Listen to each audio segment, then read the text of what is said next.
नमस्कार दोस्तों। सबसे पहले तो आप सभी का बहुत बहुत शुक्रिया जिन्होंने मेरे पहले ही वीडियो में मुझे इतना सारा प्रोत्साहन दिया, अनेक सुझाव भेजे और ढेर सारा आशीर्वाद प्रदान किया। Thank you very much. इससे एक बात तो स्पष्ट हो जाती है कि परिवार और व्यापार दोनों ही काफी दिलचस्प टॉपिक्स हैं, पर जब ये दोनों मिल जाते हैं तो बात ही कुछ और होती है। वैसे आज विश्वकर्मा पूजा है, तो मेरी तरफ से आप सबको हार्दिक शुभकामनाएं। खास करके उन परिवार वालों को जो कि अपना business heavy machinery, construction equipments या किसी भी तरीके के टूल्स एंड टैकल्स के साथ करते हैं। आप सब पे विश्वकर्मा भगवान का आशीर्वाद सदैव रहे। आइए इस पारंपरिक दिवस पे एक ऐसे टॉपिक, एक ऐसे विषय पे गहराई से विचार करते हैं जो कि हमारे सफलता के लिए जरूरी भी है और आवश्यक भी। एक ऐसा विषय जिसने हर नई पीढ़ी के बिजनेस ओनर को कभी ना कभी परेशानी में तो जरूर डाला होगा। नए को अपनाते हुए हम परंपरा का सम्मान कैसे करें? How to embrace innovation while honouring tradition. तो चलिए इस नाजुक लेकिन परिवर्तनकारी संतुलन का डिटेल में पता लगाएं। लेकिन सबसे पहले चलिए मेहता स्वीट्स के मालिक रवि मेहता जी की कहानी से जानते हैं कि उन्होंने ग्रोथ और स्केलेबिलिटी हासिल करने के लिए इनोवेशन और ट्रेडिशन के बीच में यह बैलेंस कैसे मेंटेन किया। रवि मेहता जी को मेहता स्वीट्स विरासत में मिली थी, जो कि उनके दादा दादी द्वारा स्थापित दशकों पहले एक छोटी सी ट्रेडिशनल मिठाई की दुकान थी। रवि मेहता जी ने लेकिन बदलते समय के साथ तालमेल मिलाते हुए ग्रोथ की अपॉर्चुनिटी देखी और इसके लिए उन्होंने 3 बड़े कदम उठाए। सबसे पहला कदम एम्ब्रेसिंग इनोवेशन, नवाचार को अपनाना। रवि मेहता जी ने डिजिटलाइजेशन को ध्यान में रखते हुए अपने ग्राहकों के लिए ऑनलाइन ऑर्डर और डिलीवरी की प्रक्रिया शुरू की। उन्होंने एक वेबसाइट और फंक्शनल मोबाइल ऐप बनाया जिससे ग्राहक अपने घर बैठे बैठे आराम से उनकी मिठाइयां ब्राउज और ऑर्डर कर सकता था। दूसरा, पर्यावरण के बढ़ते चिंताओं को देख रवि जी ने अपने सारी मिठाइयों की पैकेजिंग को इको फ्रेंडली पैकेजिंग में तब्दील किया।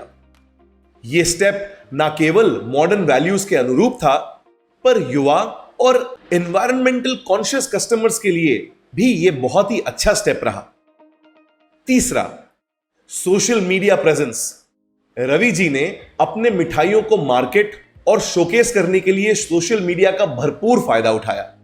उन्होंने अपने किचन की बिहाइंड द सीन्स वीडियोस और अपने ट्रेडिशनल प्रोसीजर्स को धूमधाम से सेलिब्रेट करते हुए सोशल मीडिया पे साझा किया। जो दूसरा बड़ा कदम रवि जी ने लिया वो था प्रिजर्विंग ट्रेडिशन, अपने परंपरा का संरक्षण। देखिए, रवि जी तो पहले से ही अपने ऑथेंटिक रेसिपीज के प्रति कमिटेड थे। उनका यह मानना था कि जो ओरिजिनल टेस्ट जिसने मेहता स्वीट्स को एक लोकल फेवरेट में तब्दील किया था, जिसने एक लोकल फेवरेट की उपाधि दी थी, उसका साथ वो कभी ना छोड़ना चाहते थे। दूसरा स्टेप ये था कि वहां के लोकल त्योहार और समारोह का एक अभिन्न हिस्सा बन चुके थे मेहता स्वीट्स, और इससे उन्होंने अपने कंज्यूमर्स के साथ साथ एक इमोशनल कनेक्ट एस्टैब्लिश करने की पहल की, जो कि स्वीट्स की रेलेवेंस को भी नए जमाने में मेंटेन करने में कामयाब रही। और तीसरा, पर्सनलाइज्ड कस्टमर सर्विस। हर एक कस्टमर जो मेहता स्वीट्स में प्रवेश करता, उसको एक पर्सनल टच के साथ सर्विस मिलती थी। इससे एक अपनेपन की फीलिंग जागृत हुई, जिसे ना केवल पुराने बट नए कस्टमर्स ने भी बहुत अप्रिशिएट किया। और तीसरा महत्वपूर्ण स्टेप जो उन्होंने लिया वो था क्रिएटिव डिसीजंस फॉर ग्रोथ। देखिए, कंपटीशन की दुनिया में कंपटीशन तो बहुत लोग खेल लेते हैं, लेकिन रवि मेहता जी ने अपना दिमाग कोलैबोरेशन में लगाया। उन्होंने अपने मार्केट के लोकल कैफेज और रेस्टोरेंट्स के मालिकों से मुलाकात की और मेहता स्वीट्स के स्वीट्स को उनके मेन्यू में शामिल करने की पहल की, जिससे एक क्रॉस प्रमोशन की उम्मीद जगी और मेहता स्वीट्स की मिठाइयों को एक नए ऑडियंस बेस के सामने स्वीकार करने का एक मौका मिला। दूसरा, उन्होंने लिमिटेड एडिशन फ्यूजन स्वीट्स भी बनाए, जो कि त्योहारों में या खास करके उन युवा कस्टमर्स को जो कि कुछ भिन्न, कुछ हटके फ्लेवर चाहते थे, उनको खासे रूप से पसंद आया। और तीसरा, जेनरेशन गैप को मिटाने के लिए रवि जी ने बहुत सारे वर्कशॉप्स और गाइडेड टूर्स का इंतजाम किया। उन्होंने स्कूलों को बुलाया, उन्होंने कॉलेजेस को आमंत्रण दिया, फैमिलीज को बुलाए और मिठाई बनाने की उनकी हिस्टोरिकल और कल्चरल सिग्निफिकेंस को, जो आज की डेट की युवा पीढ़ी शायद भूल रही है, उसको उन्होंने दर्शाया और उसके सामने प्रवेश किया। अब आपको क्या लगता है, इतनी सारी मेहनत करने के बाद क्या मेहता स्वीट्स को कामयाबी मिली होगी? अजीब, बिल्कुल मिली। देखते ही देखते मेहता स्वीट्स के इस यूनिक कॉम्बिनेशन ऑफ ट्रेडिशन और इनोवेशन ने खूब रंग लाया। मेहता स्वीट्स एक छोटे से लोकल स्वीट स्टोर से शहरों में अभी बढ़ते ग्राहकों के बेस के साथ साथ एक प्रसिद्ध ब्रांड में बदल चुका है। उन्होंने न केवल नए कस्टमर्स को अट्रैक्ट किया, बल्कि अपने पारंपरिक सार को भी बरकरार रखा, जिससे रेवेन्यू और स्केलेबिलिटी में वृद्धि आई। रवि जी की कहानी हमें प्रेरणा देती है कि कैसे एक छोटा सा फैमिली बिजनेस परिवर्तन की हवाओं को गले लगाते हुए अपने जड़ों को सम्मान करके फल फूल सकता है। उनके क्रिएटिव डिसीजंस और परंपरा के प्रति प्रतिबद्धता ये हमें इंस्पिरेशन देती है कि कभी भी किसी भी क्षण में ट्रेडिशन और इनोवेशन को बैलेंस करके हम कैसे आगे बढ़ सकते हैं और अपने आप को एक आधुनिक सफलता की कहानी में बदल सकते हैं। अब ये सब सुन के मुझे यकीन है कि आपके दिमाग में भी क्या चल रहा होगा, यही ना कि अपने व्यापार में आप इनोवेशन और ट्रेडिशन का ये बैलेंस कैसे मेंटेन करें।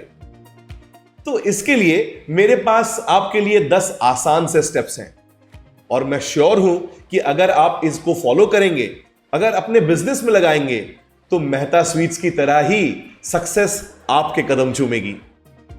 तो शुरू करें। सबसे पहला कदम, अंडरस्टैंड योर हेरिटेज। अपने मूल्यों को समझें, अपनी विरासत को समझें। देखिए, फैमिली बिजनेसेस बहुत सालों से चली आती हैं, तो लाजमी है कि नए पीढ़ी के बिजनेस ओनर्स को इतिहास, मूल्यों और मूल सिद्धांतों के बारे में कम जानकारी होती है। इसको जानने के लिए अपने परिवार के सीनियर मेंबर्स के साथ आप स्ट्रक्चर्ड इंटरव्यूज कर सकते हैं। जरूरी पड़ने पे इस डिस्कशन को डॉक्यूमेंट भी करें ताकि आने वाली पीढ़ी को यह हमेशा उपलब्ध रहे। एग्जाम्पल के तौर पे टाटा समूह की सोशल रिस्पॉन्सिबिलिटी के प्रति कमिटमेंट, जो इसके संस्थापक श्री जमशेद जी टाटा जी से उपजी है, हमें यह दर्शाती है कि परंपरा का सम्मान करते हुए भी नए आइडियाज को कैसे बढ़ावा दिया जा सकता है। शायद यही कारण है कि इतने सालों बाद भी टाटा ग्रुप भारत की नंबर 1 चैरिटेबल कंपनी है। दूसरा कदम, आइडेंटिफाई मॉडर्न नीड्स। आधुनिक आवश्यकताओं की पहचान करें।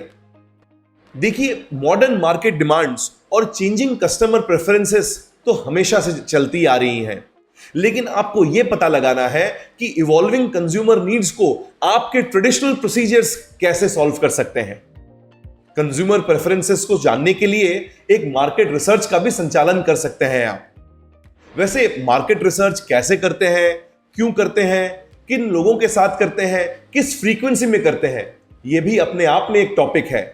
शायद बहुत जल्द इस पे भी एक वीडियो बना के आपके सामने प्रस्तुत करूंगा। लेकिन जिस कंपनी ने इवॉल्विंग कंज्यूमर डिमांड्स के साथ अपने आप को सबसे अच्छी तरीके से इवॉल्व किया है, शायद अमूल से बेहतर एग्जाम्पल हमें देखने ना मिले। अमूल की यात्रा हमें यह दर्शाती है कि कस्टमर्स की बढ़ती जरूरतों को पूरा करने से कैसे नए आइडियाज को बढ़ावा मिल सकता है। अमूल जो आज दूध, डेयरी, आइसक्रीम, कुकीज सब बनाती है, कितनी महान दिग्गज एमएनसीज कंपनी को पीछे छोड़कर आज 72,000 करोड़ से भी ज्यादा का टर्नओवर पोस्ट करती है। तीसरा कदम, फॉस्टर एंटरप्रेन्योरशिप। अपने परिवार के सदस्यों और एम्प्लॉयज को संगठन के अंदर रहते हुए इनोवेटर्स बनने के लिए सशक्त बनाएं, नए विचारों को प्रोत्साहन दें। जरूरी पड़ने पे एक इंटरनल एंटरप्रेन्योरशिप प्रोग्राम की स्थापना करें और नए प्रोजेक्ट्स के रिसर्च एंड डेवलपमेंट में यूज करें। इसका एक अच्छा एग्जाम्पल है विप्रो की अप्लाइंग थॉट की पहल, जिससे कि आधुनिक सोच के साथ साथ परंपरा का मिश्रण करते हुए अपने डोमेन के भीतर इनोवेटर्स बनने के लिए एम्प्लॉयज को मोटिवेट किया जाता है। चौथा कदम, एम्ब्रेस टेक्नोलॉजी। तकनीक को अपनाएं। चाहे वो कंपनी के ऑपरेशंस को मॉडर्नाइज करने की जरूरत हो या अपने कस्टमर एक्सपीरियंस को एलिवेट करने की रिक्वायरमेंट हो, टेक्नोलॉजी एक बहुत मजबूत ब्रिज का काम करती है ट्रेडिशन और इनोवेशन के बीच। आपको सबसे पहला काम यह करना है कि अपने बिजनेस की सबसे ज्यादा आवश्यक टेक्नोलॉजी अपग्रेड्स को आइडेंटिफाई करना है, चाहे वो डिजिटल मार्केटिंग हो, ऑटोमेशन सिस्टम हो या कुछ और। इसके लिए आप एक्सटर्नल कंसल्टेंट्स के साथ या फिर अपने इंटरनल एम्प्लॉयज के साथ ही इस सिस्टम को एग्जीक्यूट कर सकें। जरूरी यह है कि इसको जल्द से जल्द अपने बिजनेस में शामिल करें। एग्जाम्पल के तौर पे 123 साल पुरानी मुरुगप्पा ग्रुप की न्यू टेक सेक्टर जैसे डिजिटल लोन्स और फिनटेक में प्रवेश थ्रू चोलमंडलम फाइनेंस, जो यह दर्शाती है कि पुरानी ट्रेडिशनल कंपनीज भी इनोवेशन के साथ साथ नए एज सेक्टर में धमाल मचा सकते हैं। Fifth step, encourage open dialogues, खुले संवाद को प्रोत्साहन दें। एक ऐसा ऑर्गेनाइजेशन कल्चर बनाएं जहां हर किसी को, चाहे वो परिवार के मेंबर्स हो या चाहे वो आपके एम्प्लॉयज हो, बिना रोक टोक, बिना किसी से डरे अपने मन की भावना को व्यक्त करने का अपॉर्चुनिटी मिले। इससे नए विचारों को प्रोत्साहन मिलता है और लोग नए नए आइडियाज को आपके सामने लाने से डरते नहीं हैं। इसका एक बहुत ही अच्छा एग्जाम्पल इंफोसिस की open door and transparent workplace policy, जहां की कोई किसी को सर या मैडम कह के नहीं बुलाता, हर कोई अपने आप को एक दूसरे को फर्स्ट नेम के आधार पर बुलाते हैं और चाहे वो सीनियर मैनेजमेंट का मेंबर क्यों ना हो, उनके सामने जाके अपने भावनाओं को व्यक्त करने के लिए खुली आजादी दी हुई है। शायद यही कारण है कि इंफोसिस इतने कम समय में एक मल्टीनेशनल इंटरनेशनल ब्रांड बन चुका है। Step number 6, invest in education, शिक्षा में निवेश करें। देखिए, परंपरा और नवाचार के बीच शिक्षा एक बहुत ही मजबूत ब्रिज का काम देती है। चाहे वो आपके परिवार मेंबर्स के लिए हो या चाहे वो आपके स्टाफ के लिए हो, एक ऐसा customised training and development programme बनाएं, प्लान बनाएं जो कि इनोवेशन के पैरामीटर्स पे खरा उतरे, जो कि उनको नए आइडिया सोचने के लिए प्रेरित करे। और आपको यह सुनिश्चित करना है कि काम के साथ साथ वो अपनी लर्निंग पे भी इक्वल ध्यान दें। इसका अगर मैं आपको एग्जाम्पल दे सकूं तो बजाज ऑटो से शायद ही कोई अच्छा एग्जाम्पल हमारे दिमाग में आए, क्योंकि बजाज ऑटो हमेशा से यह कोशिश करता रहा है कि ऑटोमोबाइल की दुनिया में इनोवेशन लाने के लिए आवश्यक कौशल उनके एम्प्लॉयज के पास हमेशा पहुंचती रहे। शायद यही कारण है कि 2023-24 के Q1 में 73% के साथ बजाज ऑटो भारत की सबसे fastest growing large scale automobile manufacturer बन चुकी है। 7वां कदम, सेट क्लियर गोल्स, स्पष्ट लक्ष्य निर्धारित करें। देखिए, अपने कंपनीज के स्ट्रेटेजिक गोल्स के अंदर अंदर आपको इनोवेशन की गोल्स को भी समाना है। आपको यह भी इंश्योर करना है कि कंपनी का हर एक कर्मचारी यह जाने कि आप किस दिशा में काम करते हैं। जरूरी पड़े तो आपको स्पेसिफिक इनोवेशन रिलेटेड KPIs यानी की परफॉर्मेंस इंडिकेटर्स को लगाना है और उसको ट्रैक करने के लिए मेट्रिक सिस्टम डिवाइस करना है और उसको रेगुलरली रिव्यू भी करना है। इसका एक अच्छा उदाहरण महिंद्रा की राइज फॉर गुड की पहल है, जो सस्टेनेबिलिटी और इनोवेशन के लिए स्पष्ट लक्ष्य निर्धारित करता है और परंपरा को आधुनिक मूल्यों के साथ जोड़ता है। Step number 8, embrace sustainable practices, सतत प्रथाओं को अपनाएं। देखिए, सस्टेनेबिलिटी एक आधुनिक अनिवार्यता है। अपने बिजनेस में इको फ्रेंडली प्रैक्टिसेस को इंटीग्रेट करने से पहल करें। अपने ट्रेडिशन को एक सस्टेनेबल फ्यूचर के साथ अलाइन करें। जरूरी पड़ने पे अपने बिजनेस के एनवायरमेंटल इंपैक्ट को परखने के लिए एक एक्सटर्नल एजेंसी या एक एक्सटर्नल कंसल्टेंट को हायर करें, जो कि आपको ऑडिट करके बता सकता है कि किन किन पैरामीटर्स पे आपको रोक लगाने से आप एक सस्टेनेबल फ्यूचर की तरफ बढ़ सकते हैं। इसका एक बहुत ही अच्छा एग्जाम्पल है ITC की ट्रिपल बॉटम लाइन अप्रोच, जहां अपने मूल्यों में ही ITC ने एनवायरमेंटल, इकोनॉमिक और सोशल इंपैक्ट को शामिल किया है, परंपरा को एक जिम्मेदार बिजनेस के साथ जोड़ा है। Step number 9, seek external perspectives, बाहरी परिप्रेक्ष्य की तलाश करें। देखिए, हो सकता है कि इतने सालों में एक ही बिजनेस में काम करते करते हमारा विजन काफी मायोपिक हो जाता है। हमें प्रॉब्लम्स के सॉल्यूशन को और अपने एग्जिस्टिंग सिचुएशन को चैलेंज करने के लिए एक बाहरी दृष्टिकोण की जरूरत हमेशा रहती है। इसके लिए एक्सटर्नल एडवाइजर्स, मेंटोर्स और कंसल्टेंट्स आपको फ्रेश इंसाइट्स ऑफर कर सकते हैं और आपकी ट्रेडिशनल थिंकिंग को चैलेंज करके नए इनोवेटिव सॉल्यूशंस निकाल सकते हैं। इसका एक बहुत ही अच्छा एग्जाम्पल है आदित्य बिरला ग्रुप के बोर्ड ऑफ डायरेक्टर्स, जो इतने भिन्न भिन्न बैकग्राउंड से आते हैं कि आदित्य बिरला ग्रुप को किसी भी फील्ड में हमेशा एक्सपर्ट एडवाइजरी मिल ही जाती है, जिससे कांस्टेंट इंप्रूवमेंट कल्चर को बढ़ावा भी मिलता है। और आखिरी स्टेप, 10वां कदम, सेलिब्रेट इनोवेशन, नवाचार का जश्न मनाएं। अपने बिजनेस में नए आइडियाज लाने वाले व्यक्तियों को, नवाचार को, इनोवेशन को प्रमोट करने वाले डिपार्टमेंट्स को पुरस्कृत करें, उनको प्रोत्साहन दें कि आगे भी जाकर वो कंपनी को इनोवेशन के मार्ग पे लीड कर सके।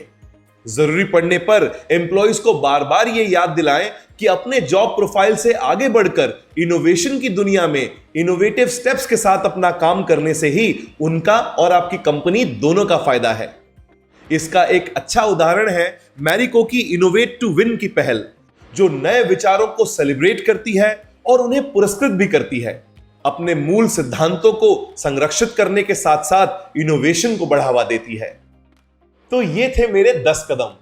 उम्मीद करता हूं इसे आप अपने बिजनेस में जरूर एग्जीक्यूट करेंगे और मेहता स्वीट्स की तरह एक छोटे से शहर से अपने बिजनेस को पूरी दुनिया में बढ़ते हुए देखेंगे। और बस इतना ही नहीं, एक ऐसी बिजनेस की शुरुआत करेंगे जो मल्टीपल जनरेशंस तक दृढ़ रहे, स्ट्रांग रहे और ग्रो करती रहे। नए आइडियाज को अपनाते वक्त परंपरा का सम्मान करना हमारे लिए बस एक चुनौती नहीं है, ये आज के मॉडर्न युग में हमारे फलने फूलने के लिए एक सुनहरा अवसर है। आइए एक ऐसी विरासत की स्थापना करें जो कि अतीत का सम्मान भी करें और नए को खुले आर्म से वेलकम भी करें। मैं उम्मीद करता हूं कि आज के वीडियो में आपको जरूर सीखने को मिला होगा। हां, वीडियो थोड़ा लंबा तो था ही, पर गहराई में ना उतरकर इतने गंभीर टॉपिक पे बात करना यह भी तो अनुचित है। उम्मीद करता हूं कि आप अगले वीडियो में भी मेरा साथ जरूर देंगे। और हां, ये वीडियो कैसे लगा, लाइक, कमेंट, शेयर, सब्सक्राइब बिल्कुल कीजिएगा।